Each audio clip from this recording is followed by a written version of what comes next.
મંદિર નિર્માણને લઈને તૈયારીઓ ચાલી રહી છે, પરંતુ આજે શ્રી રામ મંદિરના મૂળિયા મજબૂત કરનાર અને દેશમાં રામ મંદિર માટેની જુવાળ પેદા કરનાર એ ચહેરાઓ વિશેની વાત કરવાના છીએ, જેમણે દેશમાં રામ મંદિરની માંગને લઈને ચાલેલા આ આંદોલનમાં મુખ્ય ભૂમિકા ભજવી છે.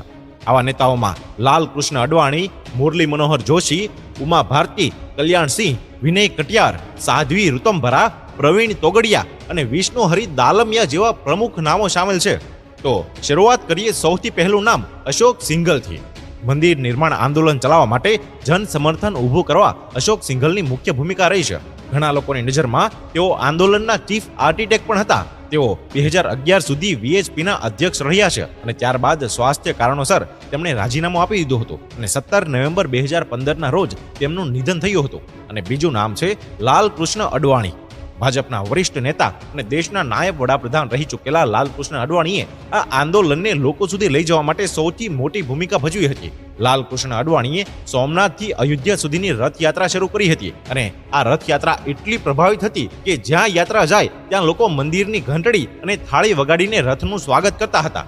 જોકે બિહારના મુખ્યમંત્રી લાલુ પ્રસાદ યાદવે સમસ્તીપુર જિલ્લામાં તેમની ધરપકડ કરી હતી અને અડવાણી વિરુદ્ધ મસ્જિદ તોડી પાડવાનું ષડયંત્ર રચવાનો ગુનો પણ દાખલ કર્યો હતો. અને ત્રીજું નામ છે સાધ્વી ઋતંભરા. એક સમયે હિન્દુત્વના ફાયર બ્રાન્ડ નેતા અને બાબરી મસ્જિદ ધ્વંસ મામલામાં તેમના વિરુદ્ધ ગુનાહિત આરોપો પણ નાખવામાં આવ્યા હતા. અયોધ્યા આંદોલન દરમિયાન તમને કથિત રીતે ઉગ્ર ભાષણો પણ આપ્યા હતા અને ભાષણમાં તેઓ વિરોધીઓને બાબરની ઓલાદ કહી અને લલકારતા હતા. અને ત્યારબાદ ચોથું નામ છે કલ્યાણસિંહ. 6 ડિસેમ્બર 1992ના ઉત્તર પ્રદેશના મુખ્યમંત્રી કલ્યાણસિંહ હતા અને તેમના પર આરોપ લાગ્યો હતો કે તેમના પ્રદેશના પોલીસ અને પ્રશાસનને જાણી જોઈને કાર સેવકોને રોક્યા નહોતા અને કલ્યાણસિંહનું નામ લોકોમાં સામેલ હતું, જેના પર મસ્જિદ તોડી પાડવાના ષડયંત્રનો આરોપ હતો. અને ત્યારબાદનું નામ છે વિનય કટિયાર.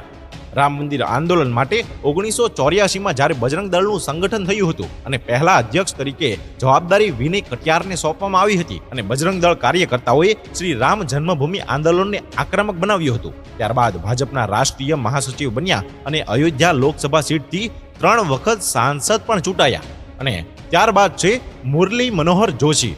1992 બાબરી મસ્જિદ ધ્વંસ સમયે મુરલી મનોહર જોશી અડવાણી બાદ ભાજપના બીજા સૌથી મોટા નેતા હતા. જ્યારે ડિસેમ્બર 1992ના ઘટના સમયે તેઓ વિવાદિત જગ્યા પર હાજર હતા. તેઓ વારાણસી, અલ્હાબાદ અને કાનપુરથી સાંસદ રહી ચૂક્યા છે. હાલમાં તેઓ ભાજપમાં માર્ગદર્શક મંડળમાં છે. અને ત્યારબાદનું નામ છે ઉમા ભારતી. મંદિર આંદોલન દરમિયાન મહિલાઓના ચહેરા સ્વરૂપે તેમની ઓળખાણ ઊભી થઈ અને આયોગ દ્વારા બાબરી ધ્વંસમાં તેમની ભૂમિકા દોષિત રહી છે તેવું કહેવામાં આવ્યું છે અને તેમના પર ભીડીને ભડકાવવાનો આરોપ લાગ્યો તેના માટે તેમણે ઇનકાર પણ કર્યો હતો.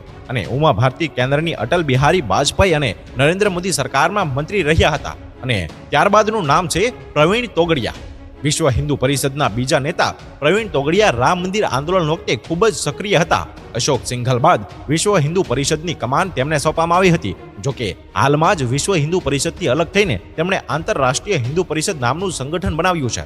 અને ત્યારબાદનું નામ છે વિષ્ણુ હરિ દાલમિયા. વિષ્ણુ હરિ દાલમિયા વિશ્વ હિન્દુ પરિષદના જ વરિષ્ઠ સભ્ય હતા અને તેઓ સંગઠનમાં ઘણા પદો પર રહ્યા હતા.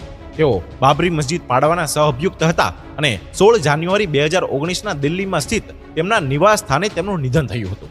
આ રીતે દેશમાં દાયકાઓ સુધી ચાલેલા રામ જન્મભૂમિ આંદોલન સાથે સંકળાયેલા લોકોનું લિસ્ટ તો ઘણું